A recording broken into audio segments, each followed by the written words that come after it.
Hi everybody, welcome back to Spruverse, my scale model universe, and here we are in the fourth update of this build, the 1/350 scale TOS Enterprise from Polar Lights. And if you're new to the channel, welcome. Please like and subscribe. If you like what you see, I really appreciate it. You can also follow me on my Instagram account, Spruverse, where I post most days of the sort of minutia updates, just to give you a sense of my progression. This kit is so much fun to build. It really is. But when you decide to light it, you go into a whole nother mode.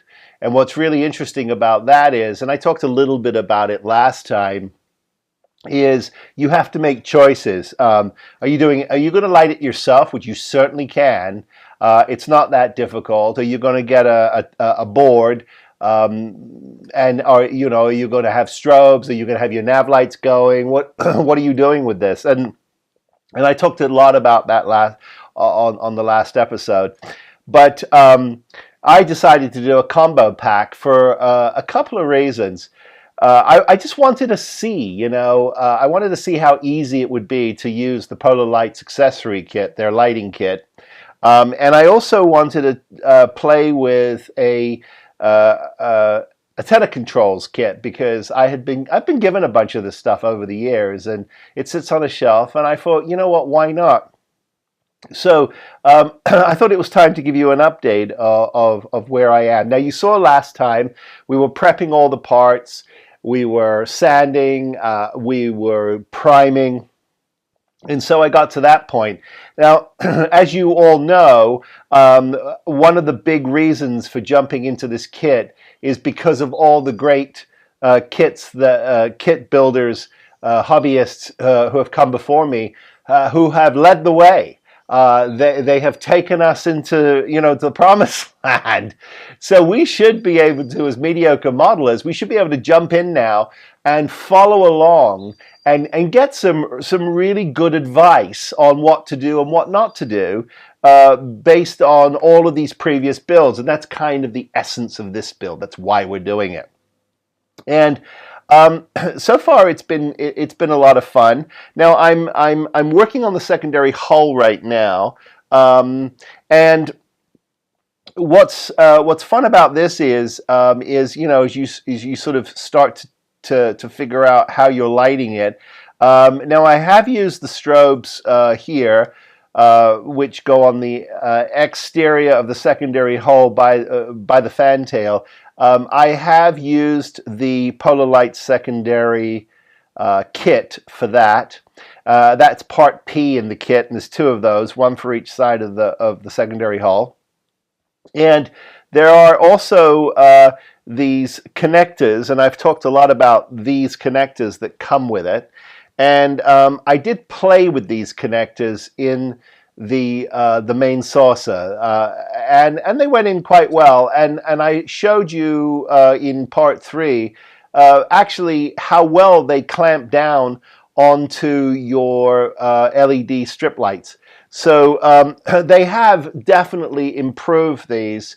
And they work. So if you're not a solderer and you don't know how, or you're not really into electrics, you can get pretty far with this. You're going to have to do some wiring and some kind of solder connection when you get to your mains, because that is going to require a good connection. And if you can learn to solder, it's not that difficult just to do basic soldering and tinning. And I would highly recommend you do that, for a good connection. You certainly don't have to, but I would recommend it. But curiously enough, I started to look at these for the secondary hull. And basically what they want you to do is take an E strip, which is this, and two C strips, and they want you to, now let me show you, I'm caught up on all my wires here, sorry about that, hang on. And let me show you, these are the two C strips that they want you to use. And so the idea is there are basically, they assume that there are 3 lighting points in the secondary hole, assuming you're going to light the whole thing. Now, I've chose not to, and I'll explain that in a minute. But however, I looked at this, and this is the bulk of it. And so the notion then is that what you are supposed to do is take, three of your LEDs, because each third one is a tinning point or a connection point, and each 3 LEDs on this strip have their own resistor. So, and they can go up to 12 volts, and they carry 9 quite well. But the idea is that you would take 3 of these connection points, cut it, and then after you've cut it, you then connect it to these, and then they want you to put it into the model. Now, what I have discovered in doing that is that at a certain point, you've just got a ton of bulk in there that you can either choose to lay down with some hot glue and get it all in, and some of it's just really bulky, and I'm thinking, well, why? Now, I want to caution you here that I'm going off script a little bit, because I have the skill to actually use a soldering iron and connect wires directly to these strips myself. And so that's what I'm choosing to do. So as I've said, now, again, the purpose of this build is to take all of that incredible knowledge that's out there and use it.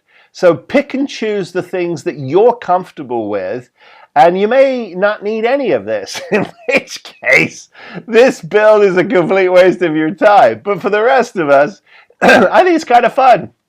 And so that's why I've chosen to actually remove my my clamp here. You can see here's what it was, and I've cut it off, and I've now got this.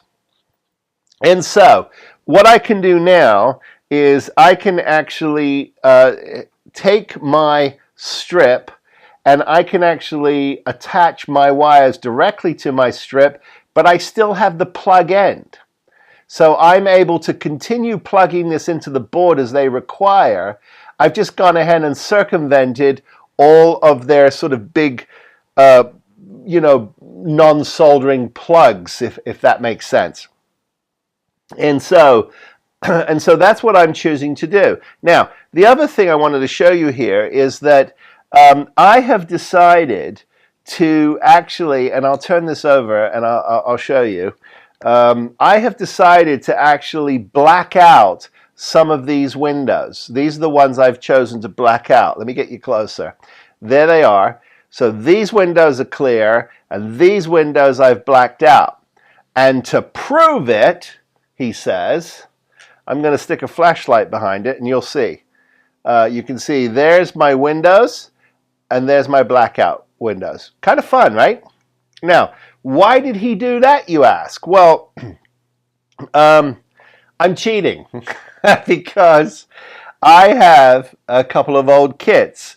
The curious, in this kit, which is the 50th anniversary kit, you don't get the choices between the opaque, the black, and the clear. You just get the clear.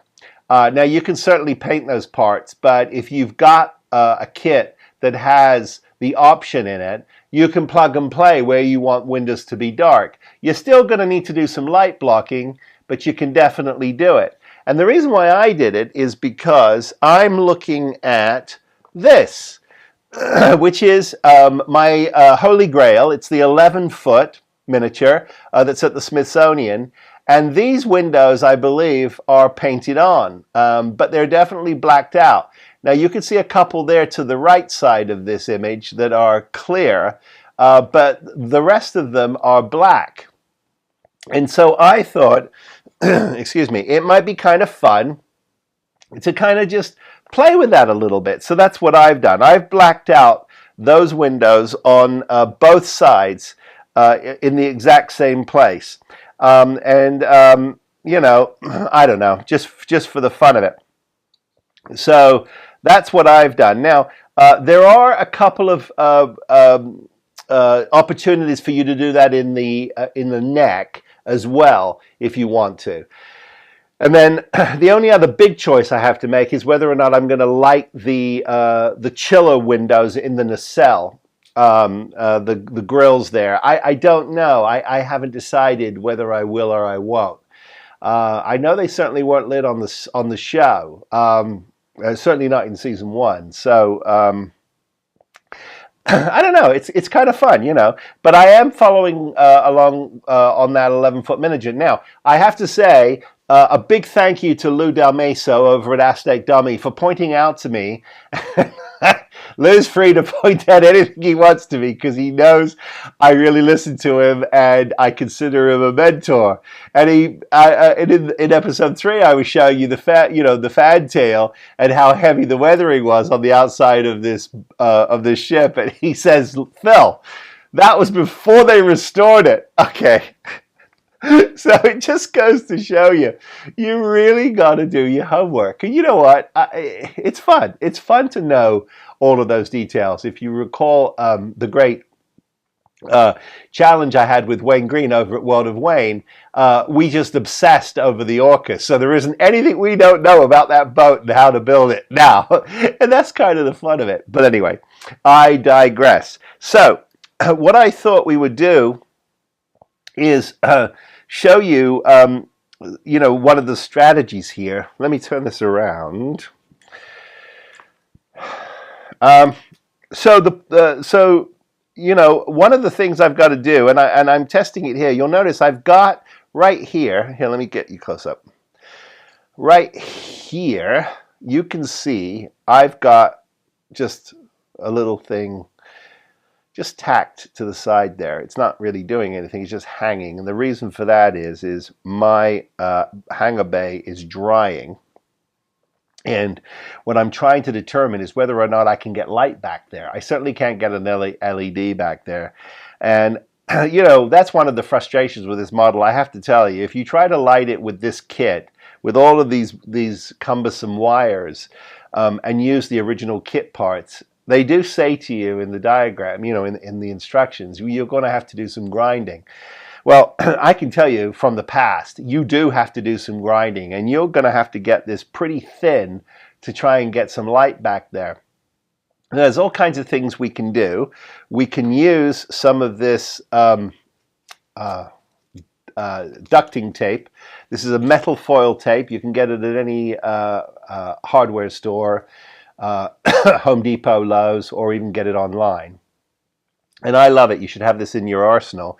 And it has incredible reflective qualities. I mean, look at that. Look what it's doing just in the light here. And so I have been playing with putting some of that in here, and that will really give you some reflective quality.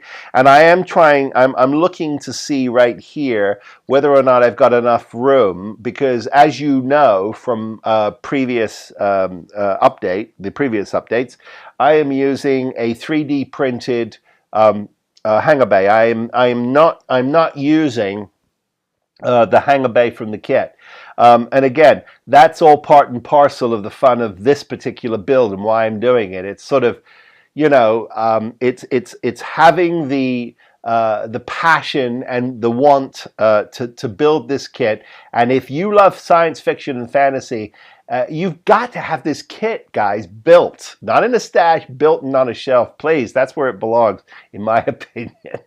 And so the fun of this is taking all of those opportunities and not driving myself crazy, by the way. I am trying to make some choices that help me. And so one of the choices that I'm making now is, as I said, is to now decide what I'm doing with my lighting. Now, you can see here they give you a. Let me show you with my stick here. They give you a pad here to land on. They give you a pad here to land on, And my pad was right in the middle of some reflective tape, and that tape is metal, so you do not want your electrics anywhere near a metal surface. You could cause something to short. So if you're going to put it somewhere around, just around wherever you're putting it, just get some electrical tape down or something to insulate anything that could potentially cause a spark or an arc or whatever. And then the third pad is here. But because I have blacked out these center windows, I don't need this pad. But I would like these to be nice and crisp and bright. So what I've decided I'm going to do here is I'm going to leave a strip of 3. Now you could certainly do 2. And I'm going to lay those here. In fact, you want 3 because you've got in this compartment here, you've got some windows, and I would like to get some light to them. So I'm going to essentially stick this down, and I'm going to attach my E wire to this part and just plug it in as you would. And I'm going to do that on both sides.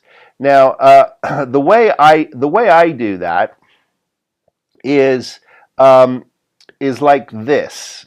I take I do take the backing off my lighting strip. I do take it off, and I'm going to say I want it there. Let me turn this around. Just because, and I put that in like so, and bingo, that is down like that. And now, word of caution, I have had several instances in the past, more than several, where the stick on this tape just gives up and it'll just drop off your model.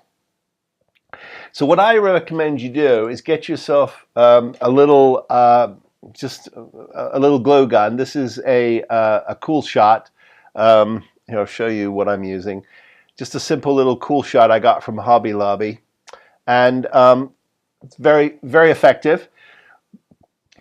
You don't need anything super fancy. And what I'm going to do is just give myself just a couple of drops there and there, here and there, and one here and one there, like that. And what that's going to do is it's going to make sure that does not fall off my model. And so now the next thing I have to do is I have to solder these connections. So I'm going to go negative to negative, positive to positive. And what you want to make sure when you're using stranded wire like I'm using here, you really want to give it a twist. And then what we're going to do is we're going to put a little bit of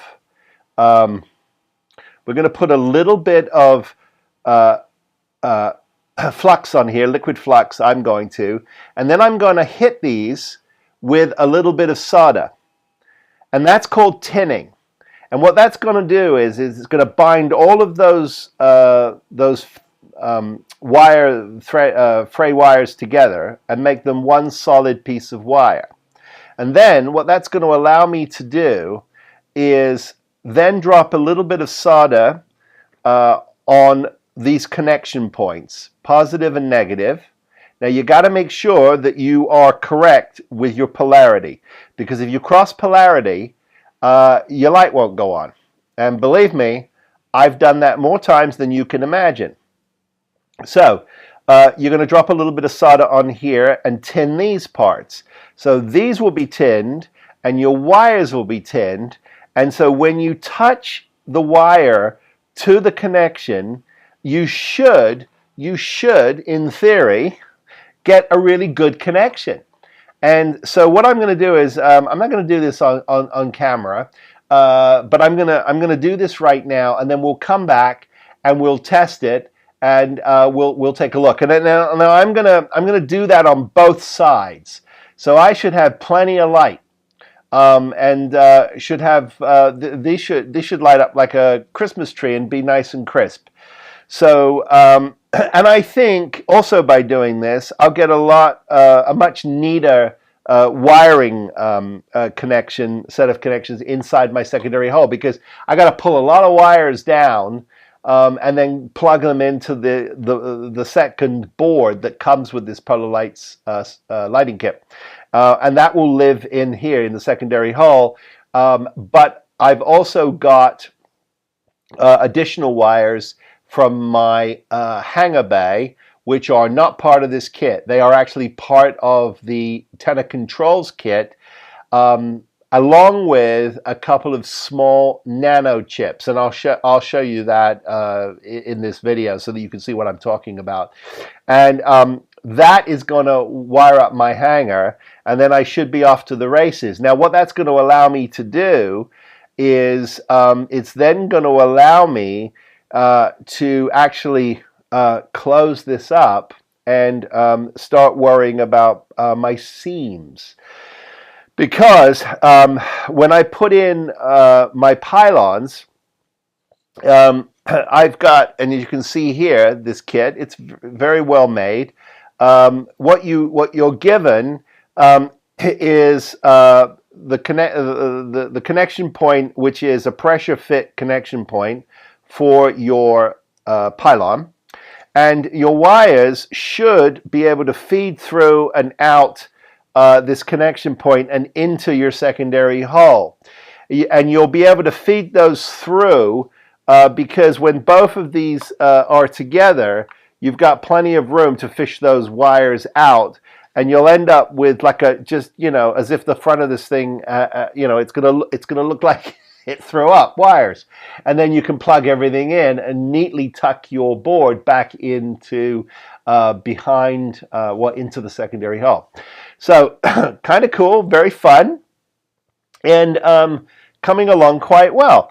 So that's what I'm going to do, and I'll show you what that looks like in just a second here. So advancing the ball, as they say, we are at this sort of really wacky stage now where you're sort of trying to get all the lighting correct, especially in the secondary hull, because it's a lot of, it's not as simple as plug and play.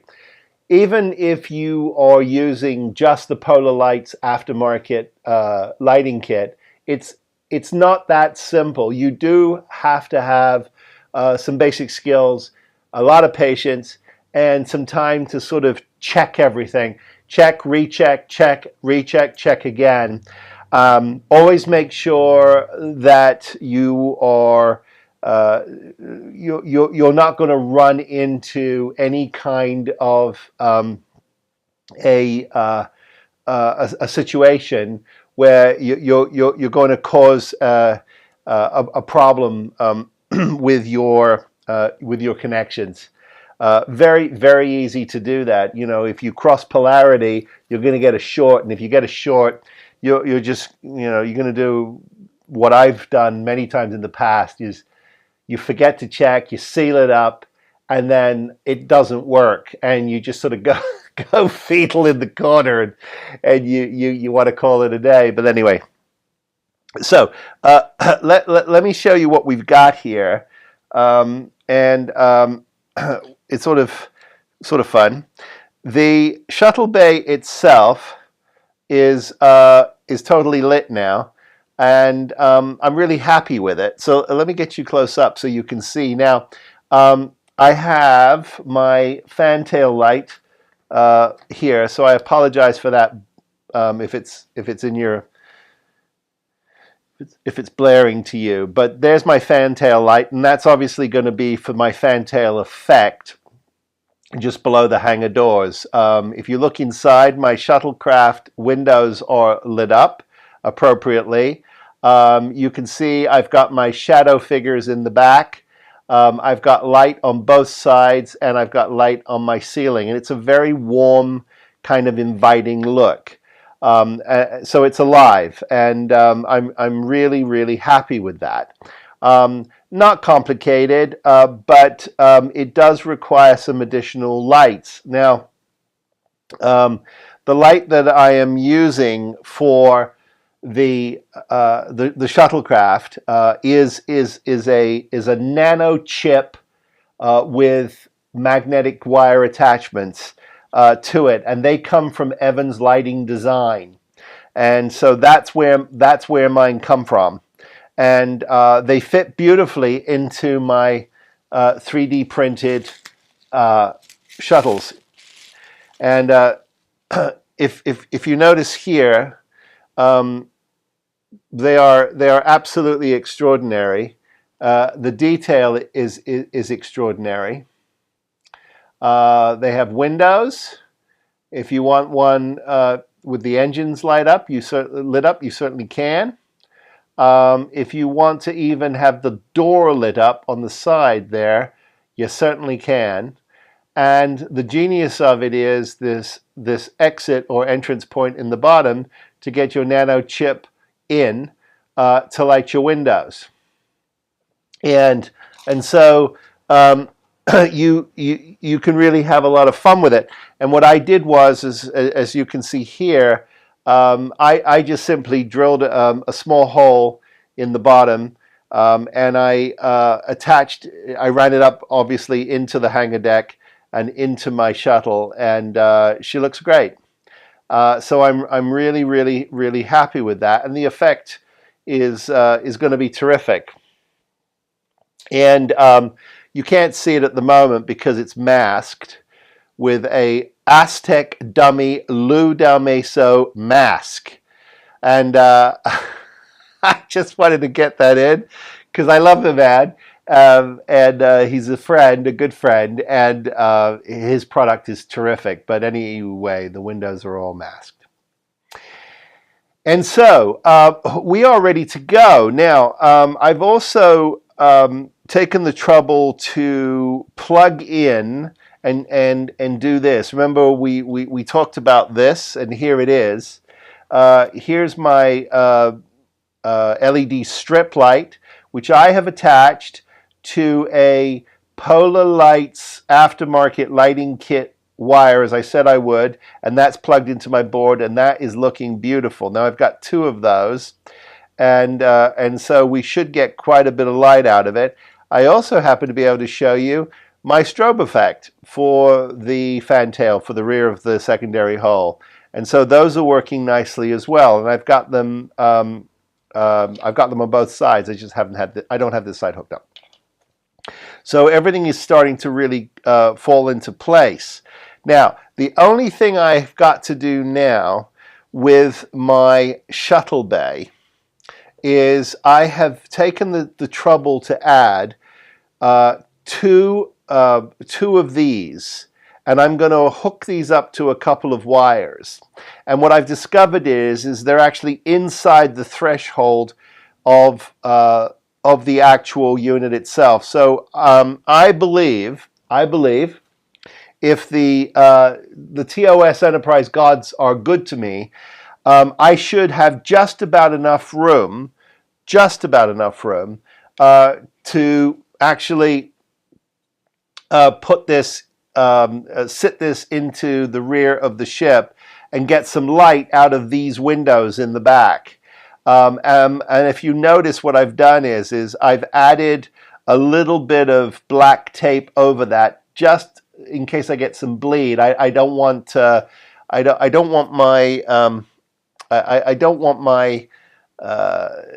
flashing lights, my strobe light, to look like I've got lights going off and on the other windows, and so that's why I've done that. And I think that's come out really well. So that is where we are at the moment. I'm going to attach my wires to the side window lighting effect, and then I'm going to install this, and I should be good to go. And then I'm going to add my strip to the other side. And I'm done. I can actually seal this up, fish my wires out, and I'm ready to go with my secondary hull. And then we can start concentrating on pylons, and that's exciting. And then, of course, we've got seams to deal with, and we're going to be doing a little bit of seam work in this episode because once we get this sealed up and masked, we'll be ready to do that. So we press on. To say that I like doing seam work, it's a bit of an understatement. But you know what? It's part of the hobby, and you make it fun. You listen to one of your favorite albums. You catch up on a great YouTube video. I don't know. You sort of go zen with it, and this is one of those kits that curiously has pretty straightforward seam lines, and so it shouldn't be that difficult to do, but you're constantly amazed. But anyway, let me tell you where we are in this sort of final segment for this episode. And as I mentioned a little earlier in the show, we were going to do seam work today, and we've been doing a lot of seam work. And I mean, it is what it is, but it's great fun. And again, going through all the various different videos and suggestions and ideas, curiously, very few of them talk about how to fix a seam or how to do seams. But it's key for us. We've got to learn this, and you got to make it part of your repertoire. So here we are. I'll start with, I suppose, the sort of my strategy on this. And now I will say, let me say, I have successfully sealed up the secondary hull, and it has gotten a basic. It's gotten basic work on it.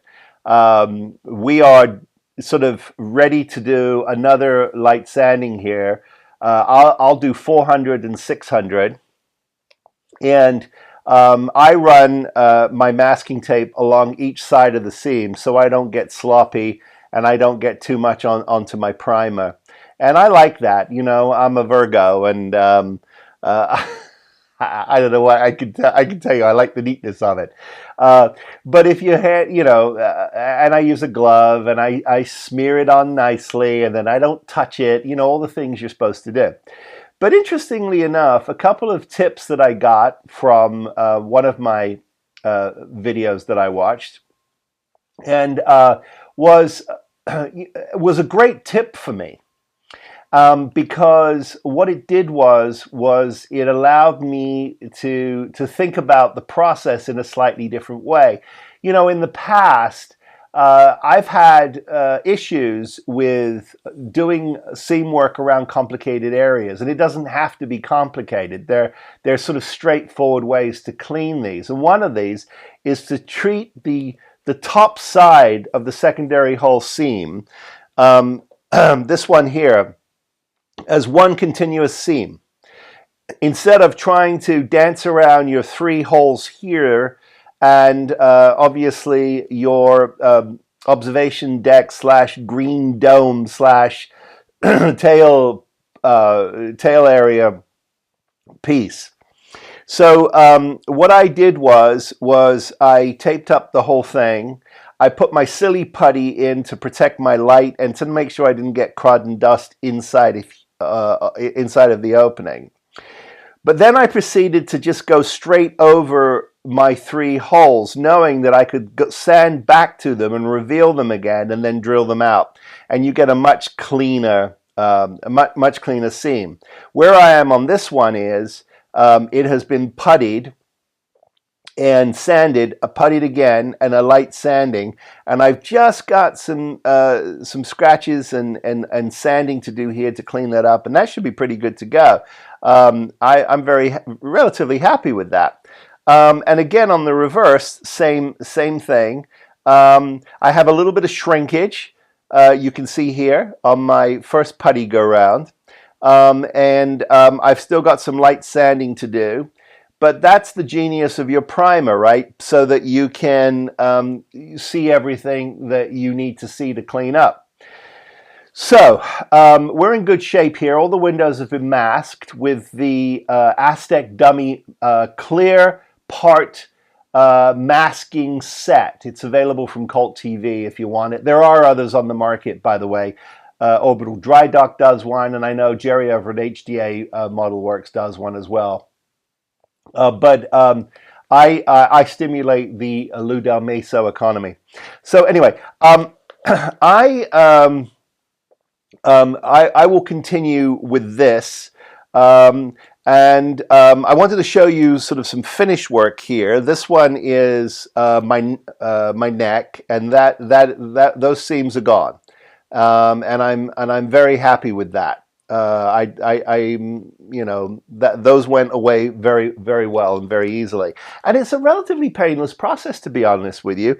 But there are so many putties on the market, and every one of these episodes of shows that I watched, guys have got everything from, here I'll start the sort of the parade of putty, as it were. You got your Squadron. Now I think they're out of business now. I don't know who picked up Squadron and I don't know if they're remaking this under again, because I know somebody bought out the rights to create this. I believe, I don't know, but this is your green Squadron, which is a go-to for a lot of people. Now, what I loved about it is how fast it dried. Now, that's the good news and the bad news, and we'll talk about that in a second. Then we've got the gray Squadron, which has a slightly different consistency to it. I'm not entirely sure why. And then you've got stuff like plastic putty, which is from Vallejo. You've got perfect putty, which I don't have with me, which a lot of guys love. You've got your Tamiya basic. This is your basic type putty, and this is in the gray. And that is also a fast drying, and it can be thinned actually with your lacquer thinner. And then you've got your Bondo glazing putty, and I'm sure there's another 30 that I'm not I don't have. But let me tell you some observations and what I found to be the best, because I did try a couple of versions of everything, because why not? So on the hull, the secondary hull, I started with the plastic putty from Vallejo, and it is it's a good putty. It's a slow dryer, but it's a good putty. What I like about it is you can clean it up with water and a Q-tip, so that is really handy. Same with the perfect putty. A lot of guys love the perfect putty and swear by it because of exactly that. You can get it into tight corners and clean it up with a Q-tip and some water, and off you go. Excuse me. Not so with some of the other putties.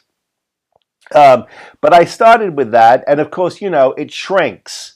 And so you do need a couple of coats of it, to build it up.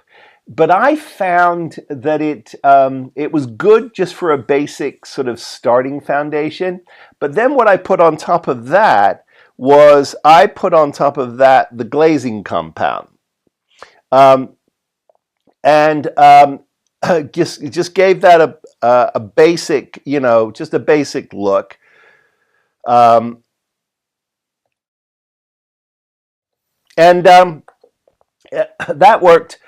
worked really well, and so that's what the top layer is, and so that just needs a light sanding now, and we'll be off to the races. Same with the bottom. So that took care of the secondary hull, and I was really happy with it.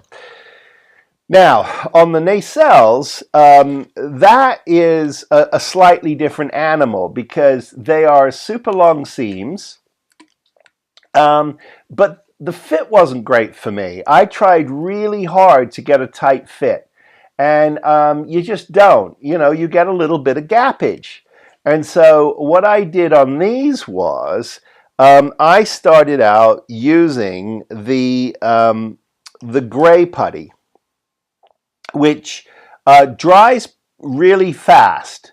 But I'm not super crazy about how it goes on, because once it starts to hit the air, you you really start to get that kind of grabbiness. Not so curiously, I found with their green version. Now you could say, well, yeah, but Phil, if you've opened them and they're, depending on how long you've had these, you may start to get some drying up of your tube, and that's probably true. But I still maintain that the formula is slightly different between the green and the gray. I don't know. That's what that's what I feel. I did get a little bit of shrinkage, but now I've gone over it with my trusty Bondo, the glazing spot putty, which as long as this goes on thin, I get a super nice result. And I'm using my wet dry sandpaper. Now I swear by it's called Ultra Gold, and but it's a good quality paper, and it comes in a myriad of grits. So I chop it up and I write the grits on it. I start with a 320, and then I go to 400, and then I go to the 600, and that seems to do the trick for me. I'm really happy with it, and I think that one of the things that I did learn over the years is that when you're working on a seam like this, and forgive me, for those of you who know this, I apologize, but I think it's worth talking about, is you're not trying to remove the material you put on. And so often in the past, I would be, scrubbing at it. You don't do that.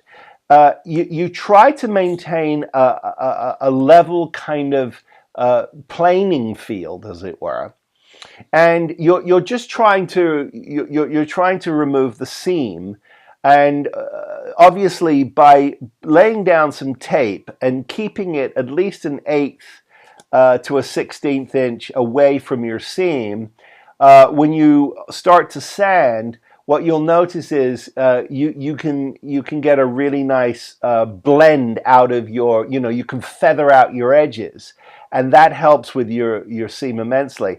And as you go through your grits, once you get to 600, you should be in really good shape. And as long as you've gone lightly and you try to have even pressure, you get a really great result, because from this, I did this, and I got a great result, and it's fun, and that will take care of it. And then of course your primers, like your Duplo primer filler, will do a lot to get rid of scratches and that sort of a thing. And then you do I do a light sanding with my 600, and I come back with a much sort of smoother primer, and you're good to go. So that's what I'm doing now. I've got my Star Trek hull color mixed, and I'm dangerously close to the, as it says, the plastic. So I've taken my Tamiya. I took, I'm using the XF12, and I've added a light gray to it. And that did the trick. So, and then it's been thinned with lacquer thinner all the way to the top and mixed. And I've got a nice big jug of it. And I'm really happy with the result. Now, there's a lot of guys out there who have different formulas, who say, oh, it should be lighter, should be darker, and I respect all of that. But at the end of the day, it's my model. As it is your model. Paint it whatever you want. I've seen guys paint them white. You know, knock yourself out, have fun. But anyway, so I've got most of my parts are drying. So once my seams are good to go, I will get the I'll get the nacelles, the neck attached, and the pylons attached. So my 2 pylons will be attached, and I'll attach my neck, and that will give me my sort of tripod to paint this and really get it dangerously close. And then once I've done that, I can then go to the seam on the saucer, which I really want to be careful with. But you know, everything now is wired, and so it's just now prepping for paint and making all that perfect.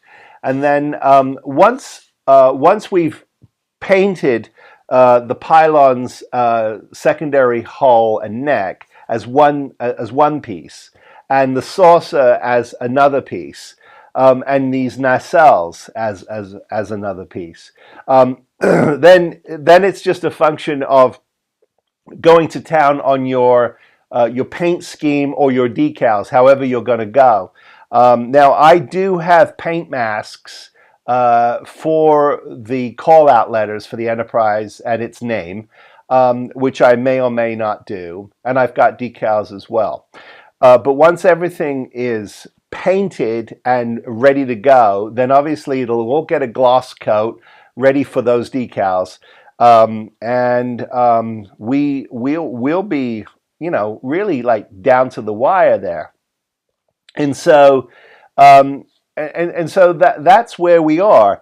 And so you know, I have to tell you, I was totally inspired by all these videos. I felt like I had a really good grasp on how to move this forward, and following all the steps has been a dream.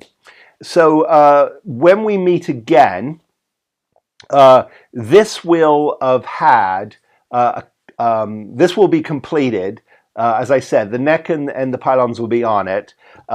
Everything will have been seams will be perfect, and we'll have a coat of paint on everything. And we'll look at wiring, you know, hooking it up, testing all the lights again, which we've been doing all the way along, and then working on decals and final assembly. So that should be a lot of fun.